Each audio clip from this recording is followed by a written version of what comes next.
What's up, everyone? Welcome to the St. Philly Sports History for January 17th, 2024. I'm your host, Jim Montgomery. Welcome to a Wednesday edition, a cold and icy Wednesday edition. As always, let's start with a recap of yesterday's question of the day. And I asked you, what is the current state of the Eagles? What are you guys thinking? What are your feelings about this team? And for the first time ever, it was an even split between three choices. A third of you wants to just completely blow up the whole thing and start over. Another third of you said there's some major concerns. We need to make some major moves. And then another third said the team itself is solid. Just need new coaches / coordinators. So there you go. I mean, everybody is, and I'm sure the wounds are still fresh. I know for me it's still. So we'll see what as today progresses. I'll have some more news about what's happening today later on in the show. But maybe things become clearer. I don't know. I think just the hurt and the frustration of how that season ended is still, like I said, very, very fresh in everyone's mind. I think once we get a clear direction and know what Sirianni's future is and what the plans moving forward are, hopefully that will get us where we need to go. Might as well just get into it now while we're talking about it. But there is a meeting today with Sirianni, Jeff Lurie, and Howie Roseman. And ordinarily, I don't think this would be a big deal. But considering all of the questions and what's going on, I think that's where the speculation and everything is coming from. And I do think that this would be a normal exit interview type thing at the end of the season had it not ended the way it did. But, I mean, I'm not sure what's going to happen, but something has got to give, especially, they just look lost. I mean, it's like they forgot how to play. And I know majority of that is mental, but is that on the players? Is that on the coaches? Is it a combination of both? I think there needs to be some tough decisions the whole way through.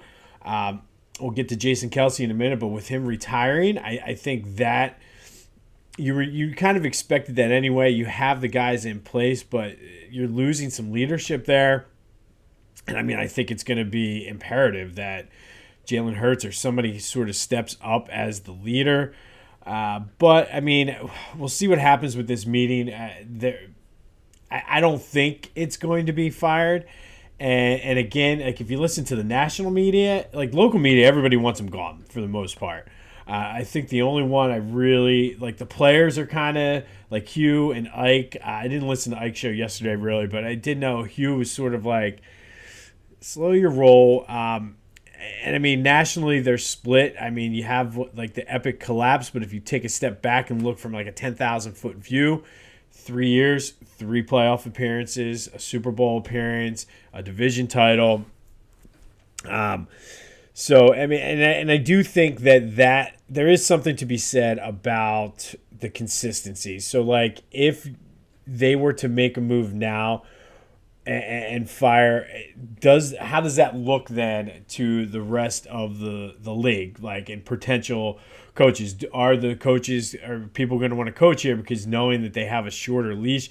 I don't know. Does it mean that Lurie and Roseman are going to be meddling? Is that going to keep people away? It's definitely a very pivotal moment here for the Eagles and what they do. Personally, as frustrated as I am and how I think this is on the coach, I do think that there is something to be said about allowing Sirianni the opportunity to fix this. Now, if they come out next year and we see the same things, then that's a whole different story. But I do think he kind of earned the right to do that. And if you look at sort of the track record of Jeffrey Lurie, and again, the way this meeting is going to go today, it could be something else could happen.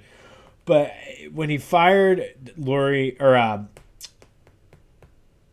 Rich Kotite, obviously they had that epic collapse. But at the same time, it was his first year owning the team, and he wanted to get his guy in there, and that's where you got Ray Rhodes. When Ray Rhodes came in, they were 3-13. They had a terrible year. They had no direction. So bringing in Andy Reid and those guys, really, I think, aligned with what they were trying to go. When Andy, and everybody always brings this up, and when Andy Reid got fired, it was time for him to go. If you think back to when that was happening, everything had grown stale. McNabb was long gone, and they were just kind of like, he was putting guys like Juan Castillo as defensive coordinator. Like, which I know some people are saying a lot of what Nick Sirianni did mirrors that, and I think that was a bad time. He was dealing with the stuff with his sons, so there definitely is like, it was time. Everybody's like, oh, look, they got rid of Andy Reid, and what did he do? Andy Reid was a great coach. I think it was one of those things, like, it was time to get rid of Andy when they got rid of Chip. Obviously blew up the team, so that sort of, you have that. The Peterson thing is the one thing I will say. Like, I thought they may have been a little premature in firing him. There were rumors that he wanted more control than what he was having. And so, again, I'll give you Peterson, but there's not really a precedent that he is quick to fire coaches. So I would lean and err on the side that he gives Sirianni another chance. And I don't necessarily think that's the wrong thing to do. I mean, allow him to pick better coordinators. And we'll see. That meeting, I don't know what time it is, but hopefully we'll have an update on that tomorrow. While you're at things, go like and subscribe to the YouTube channel, Jimbo_Mott. Trying to grow this thing this year. I'm doing some tweaks. If you notice, there hasn't been a new Back to the Future, so I'm tweaking some things and sort of streamlining everything, and part of that is getting that to that 100 subscriber mark so I can continue to, that's like the next benchmark. So if you're watching this, hit the subscribe button. If you're listening on a podcast, just go to the YouTube, Jimbo_Mott, hit the subscribe button, hook me up, because it all will benefit everybody in the long run. All right, so why don't we stick with the Eagles then? And yes, I was frustrated with Kelce yesterday, or not with Kelce, but with the team, and didn't necessarily. And plus, I found out 5 minutes before I got on to record.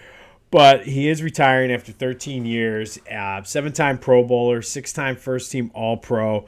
Definitely a Hall of Famer. Whether or not he's first ballot or not, I don't know. I mean, he certainly can make the case for it. 205 starts, including the playoffs. Not too bad for a 6th-round pick by Andy Reid. My first memory or sort of interaction with him was back in his rookie year in 2011.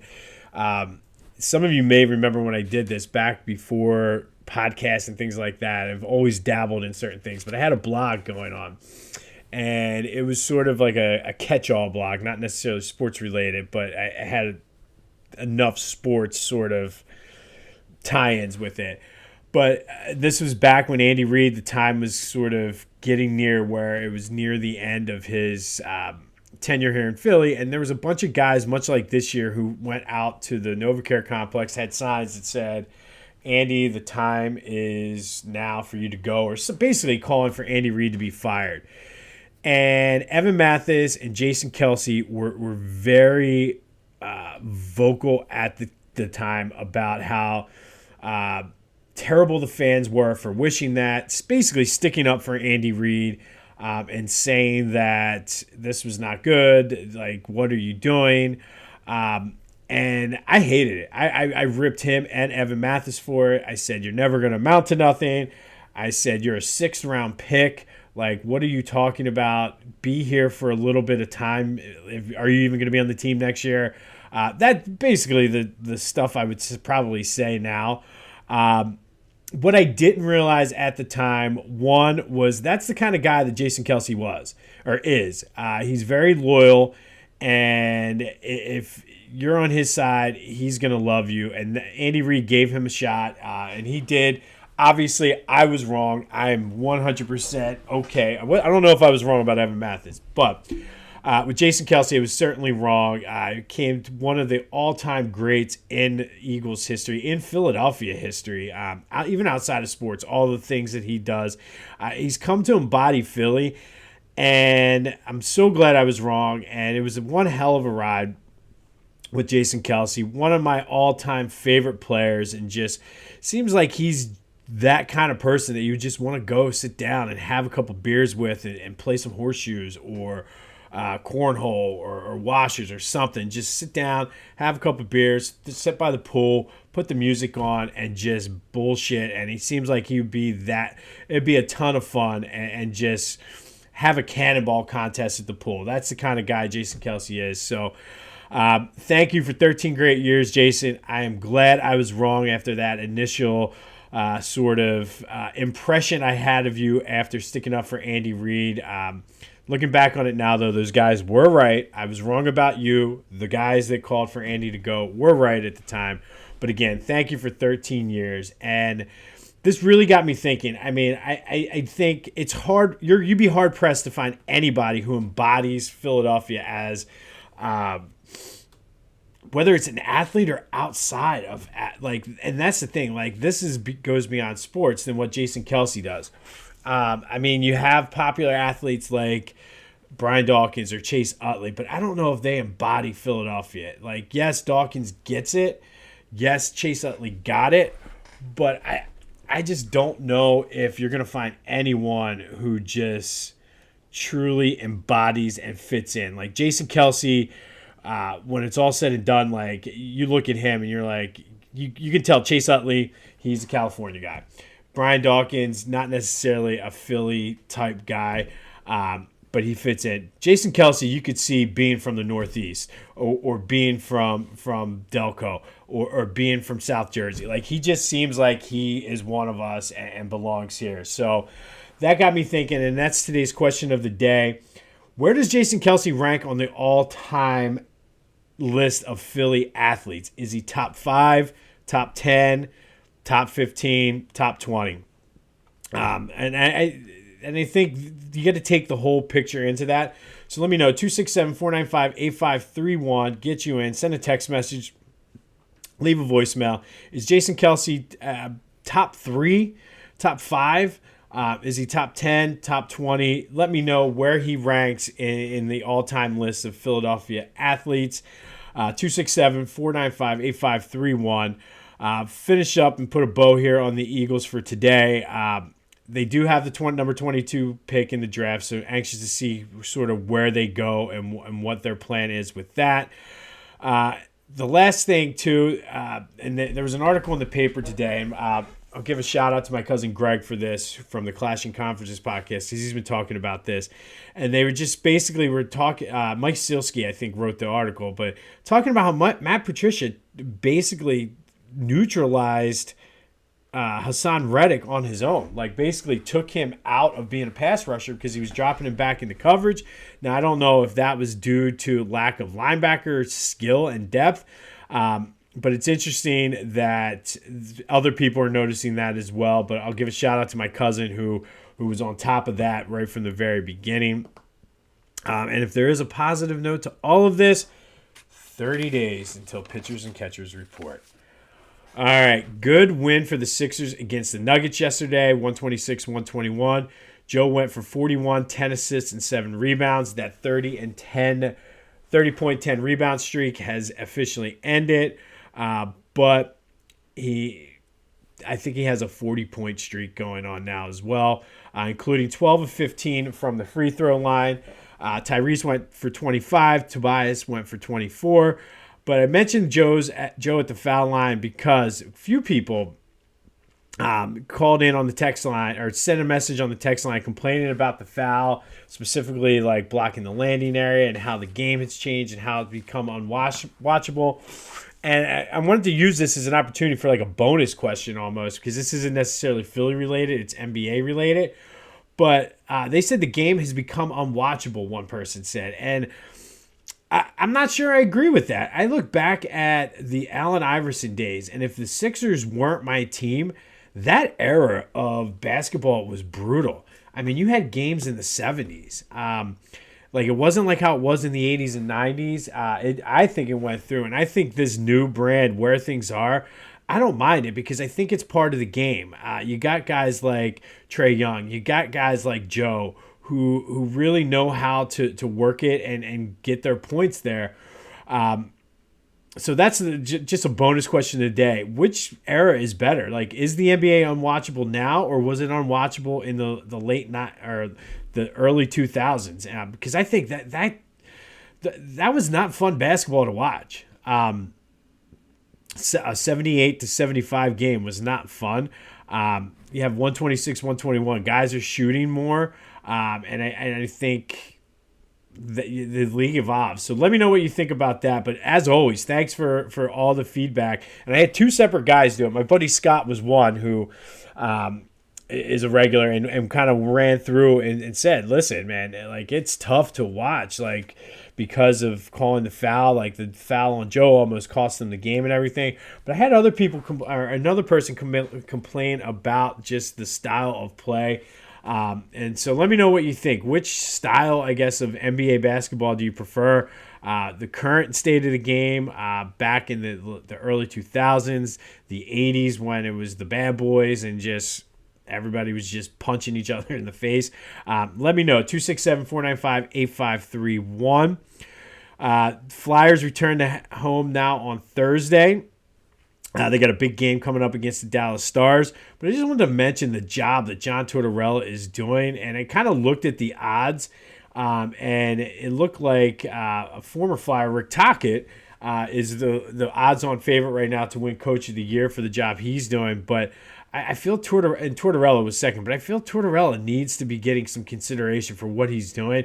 The fact that they're in second place and this was supposed to be a rebuilding year, I think it goes to show just the job he's doing and the job that Briere and Keith Jones have done in sort of almost instantly changing the culture of this team, getting back to the old school Flyers. So shout out to Tortorella, and looking forward to that game against the Stars tomorrow night. I've been telling you, if you want to look forward to that game, go to Philly Goat, get your Flyers gear, jump on the bandwagon now, get in on the ground floor. Phillies pitchers and catchers, I've already told you, are 30 days away. Get your Believe shirt. Get ready. It's going to be a big year for the Phils. They're once again going to be one of the favorites. Get stocked up for the spring. Get those shoes. Check out the shoes. I'm telling you, check out the canvas loafers. They are amazing. Cannot wait to buy like every pair and just wear them all summer. But go check them out, phillygoat.com. Use the promo code Jim Montgomery for 10% off of your order. That's phillygoat.com. Promo code Jim Montgomery for 10% off of your order. All right, sticking with the Flyers now the rest of the way. And on this day, back in 1973, Bobby Clarke was named the captain of the Flyers. At 23 years old, he became the youngest captain ever in the history of the NHL. For those of you who like to keep score at home, currently that distinction belongs to Connor McDavid of the Oilers, who was 19 years, 266 days when he became captain. But back to Bobby Clarke. He took over for Ed Van Impe, who graciously gave the captaincy to Clarke. He realized the writing was on the wall. Clarke was up and coming, about to break out as a superstar. Bobby Clarke held it until the 79-80 season. And that during that season, he had a couple seasons where he was toiling around as one of the assistant player coaches. He relinquished the captaincy to Mel Bridgman. He took it back in 1982 and 83 for half of the season, and then was the captain again in 83, 84 before retiring and giving the captaincy to Dave Poulin. I think he retired in 84. He might have retired a year later. But either way, that 72-73 season for the Flyers was their first ever winning season as a franchise. They got their first ever playoff series win. And probably the most important thing to come out of that was the Broad Street Bullies nickname was coined. We'll have more on that at a later date. But one of a newspaper writer, I believe from Minnesota, said that the Phillies or the Flyers bullied the North Stars, and it kind of stuck from there. We all know after that the Flyers would win the next two Stanley Cups. But on this day back in 1973, Bobby Clarke became the captain of the Flyers, the youngest at the time in NHL history to be captain, in a move that would lead the Flyers to two Stanley Cup championships in 2 years, 3 finals if you count the year they went back and lost. All right, and finally, today's free agent who had a fresh start when he came to Philly was Jeremy Roenick. Jeremy signed with the Flyers in 2001, and almost instantly became a fan favorite. He only played 3 years in Philly, in part due to the lockout. But in those 3 years, he led the Flyers in scoring twice. He won the Bobby Clarke Award as the team's MVP in 2001, 2002. Probably the best part and the most Philly-like thing he did while he was here was he came back early and in like record time from a jaw. He got hit with a slap shot. His jaw was broken in 19 places, and he only missed a little bit more than a month of the season. Came back in time for the playoffs and went through that playoff run with 13 points in 18 games, led the Flyers all the way to the Eastern Conference Finals, where they lost in 7 games to the Tampa Bay Lightning. I believe that, and I should have written that down, and I apologize. I believe that was 2000. Let me just look it up real quick because I hate doing that to you guys and making sure. But either way, I mean, the fact that he came back and was able to play after breaking his jaw in that many places, and that was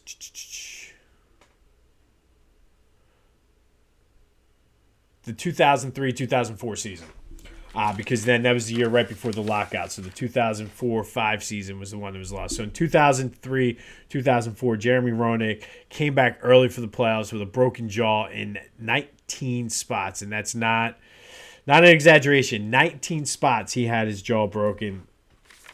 Ultimately, after the lockout, though, he was traded to the Kings to make cap room for Peter Forsberg, who unfortunately will not be making the list of free agents who had a fresh start in Philly. If anything, he would be on the other list. Free agents who had, free agents who had a rotten fresh start in Philly. But I digress. So Jeremy Roenick is today's free agent who had a fresh start in Philly. On this day, back in 1973, Bobby Clarke was officially named the captain of the Flyers, youngest at the time to be named captain. Let me know what you think about Jason Kelce. Where does he rank all time in Philly athletes? Top 5, 10, 15, or 20? And if you put him down in the bottom half of that, let me know why you don't rank him higher than what you do.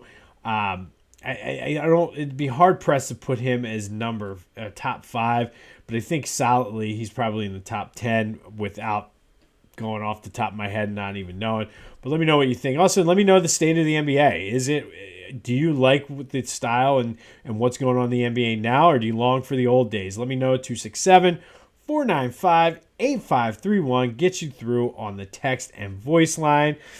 We will hopefully have some updates on the Nick Sirianni situation and what becomes of that meeting. I'm sure there'll be a press conference after that, so I'll make sure to update you on that.